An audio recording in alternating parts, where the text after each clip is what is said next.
What's up, everyone? Welcome back to Savage Rounds with Xavier. Today, for you, I've got a UFC 289 Amanda Nunes versus Aldana fight card review for you.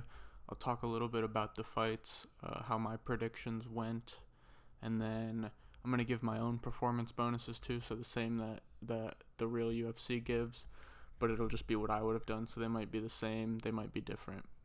It just depends card to card.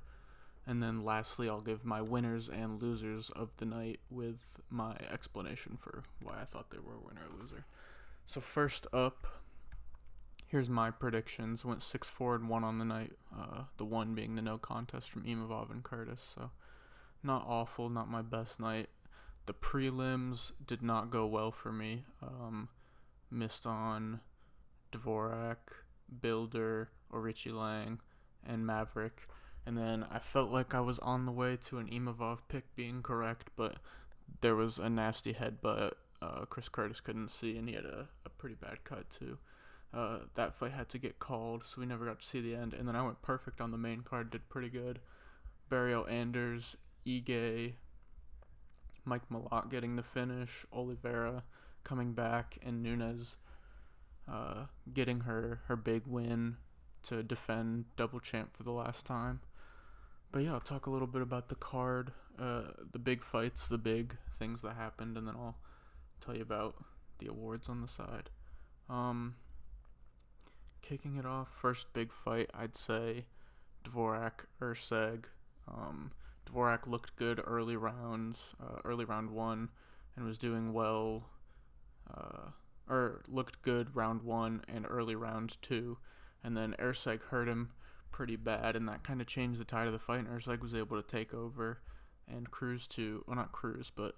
take over in that mid-second round and do very well in the third, kind of led it the whole time, and got the victory in his debut over a ranked opponent. That's pretty good. Next big spot, I'd say, was the Orichi Lang knockout, or him getting knocked out. I picked him in that fight. Zahabi, it was pretty early. I think it was like a minute and a half in. I'll actually pull that up so I can have that on hand. But gets Orichi Lang coming forward, being aggressive like I thought he would early, and Ayman Zahabi just sits down on a big shot. It was really nice. Dropped him. Didn't look like he was gonna run in to finish him off. Kind of looked for the walk off, but the ref didn't give it to him, so he had to go in and land a few extra strikes to get the finish, but he got it in the end. It was a minute 4 seconds in. Maverick Jastovicius didn't go how I thought it would. Maverick looked good in the first round, and then her cardio kind of let her down, and Jastovicius was landing good shots, dominating the fight from the second on. A really good win for Jastovicius. I didn't even say it. The Canadians went undefeated. Really good card for Canada. Everybody looked good. Next up, to close out the prelims, that Imavov-Curtis fight. Imavov was looking good, kind of like what I thought was going to happen. Used the kicks, used the length he has because of the height advantage being 6'3", even though their reach is similar. Just the height still gives him that extra reach advantage. He was moving well, jabbing, throwing hard shots, kicking, just staying out of range, moving well. Curtis couldn't really find him, swinging at air a lot of the time. And then halfway through the second round, they clashed heads pretty bad. It looked like Imavov jumped in to throw shots and kind of led with his head. Big clash of heads. Cut for Chris Curtis. He was saying he couldn't see. He thought he had 5 minutes, but they didn't give him 5 minutes just because he kept saying he couldn't see. So that gets called a no contest. Hopefully they'll redo that one. I'll talk about that in the matchmaking video a little bit. But moving on up, Marc-Andre Barrio looked pretty good. Got the win there. Nothing really too crazy in that one. Ige looked good. Didn't get the finish, but I also said another possibility for that one was Ige looking good, landing big shots and hurting Landwehr a bunch of times on the way to a decision victory. And that's how it played out. I thought he was going to find the knockout blow, but couldn't. Got the pretty decisive decision. Dominant, did well. We'll see him move up in not in the rankings, but in the echelon of fighters he's fighting, so he'll probably get somebody in the rankings now instead of having to defend his spot.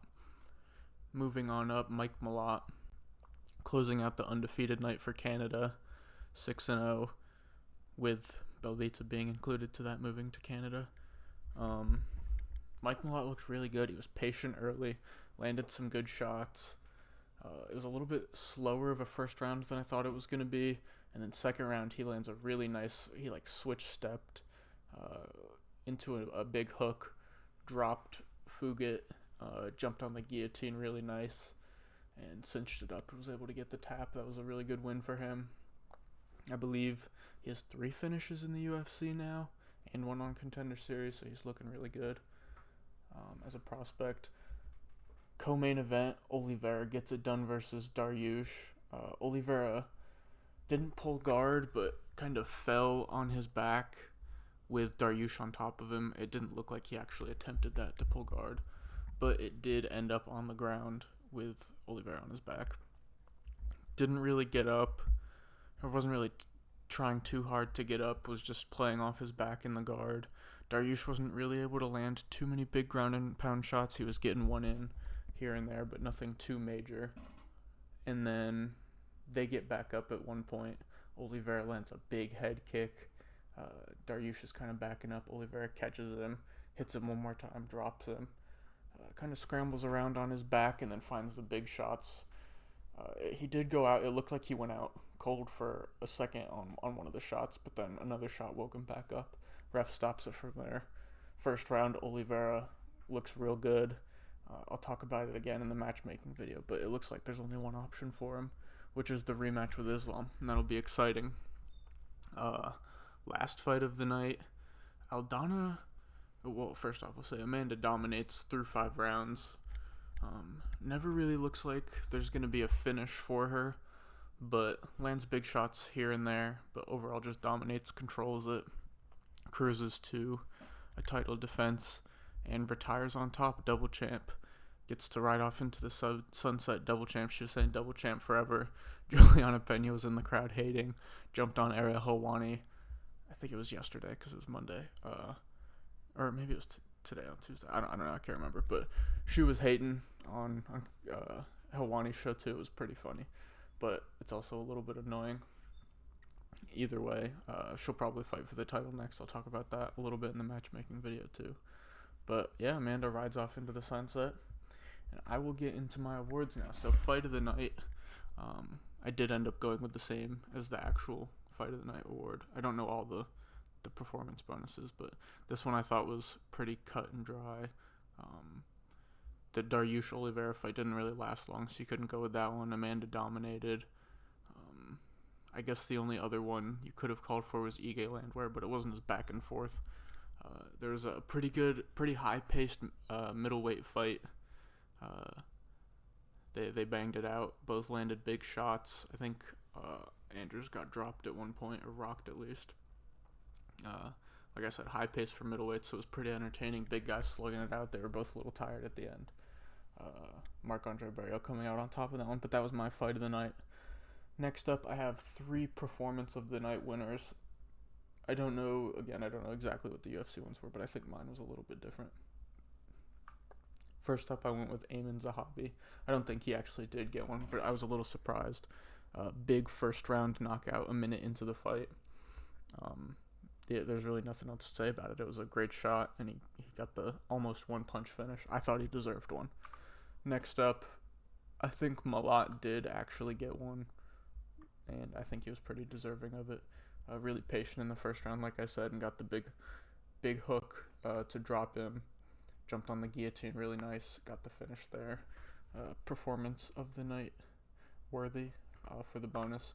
Last up, another pretty self-explanatory one. Oliveira getting back in the win column in very entertaining fashion with the first round finish. I like that.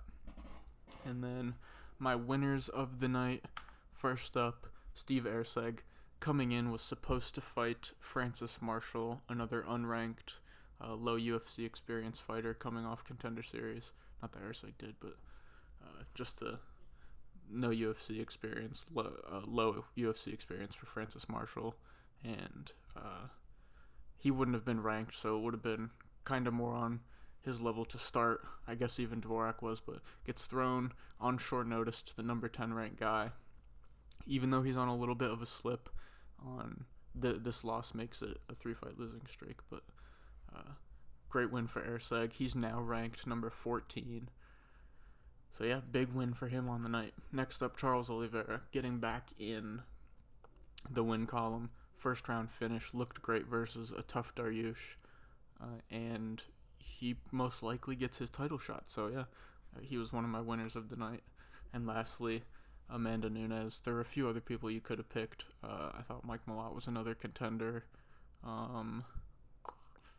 Yeah, there were a few others you could have went with, but I thought Amanda was deserving of the last winner spot. Gets to retire double champ on top. Juliana Pena will be barking forever. Maybe she comes back in the future if she gets antsy to fight. Who knows? We'll see what the future holds. But yeah, she was a big winner on the night. Losers. Number 1, David Dvorak, now on a 3-fight losing streak. Lost to a guy on short notice who had no UFC fights. It's rough. He's probably, I think there's 2 number 15 ranks in the new rankings that came out today. I can't remember who he was number 15 with, but he was also 15. So he will be, again, fighting another unranked opponent, defending his spot. We'll see if he can get back on track. Next up, I'm going with Imavov. Not really a big loser, but just for the fact that it felt like he was going to win pretty comfortably, and you never know. It was still pretty early into the second round, and there was the whole third round. You never know with his gas tank, but he was controlling the fight well. It wasn't a high pace, so it didn't feel like he was going to have trouble with the gas tank. Headbutt happens. He doesn't get to what seemed like would have been a cruise to a victory. And now he has to probably do the rematch. Maybe they'll move on, but I assume they'll just run this one back. Last loser of the night, Beneil Dariush. A lot of people thought he should have had a title shot earlier, saying he was deserving for a while. He was on a big win streak. He's not a spring chicken, not in the early stages of his career. So he needs a pretty big win to bounce back if he wants to stay in the title picture. But yeah, it felt like he waited all this time. First fight got postponed, and he loses his big shot to get a title shot. It's unfortunate. But yeah, this was my first card review. I'll do these every week for the cards now. Do all the awards, winners, losers. And then this week, for the rest of the week, I'll be doing matchups for these fighters. I just have Imavov and Curtis in the same spot because I'm just going to pick a rematch for them. There's no point in moving on quite yet, I don't think. It was still felt like unanswered because there was quite a bit of time left. But yeah, I'll do matchups for these guys, and then I will also have out on Thursday the Cannonier versus, do I have it? No. The Cannonier versus Marvin Vittori, predictions, bets, stuff like that. So yeah, peace out.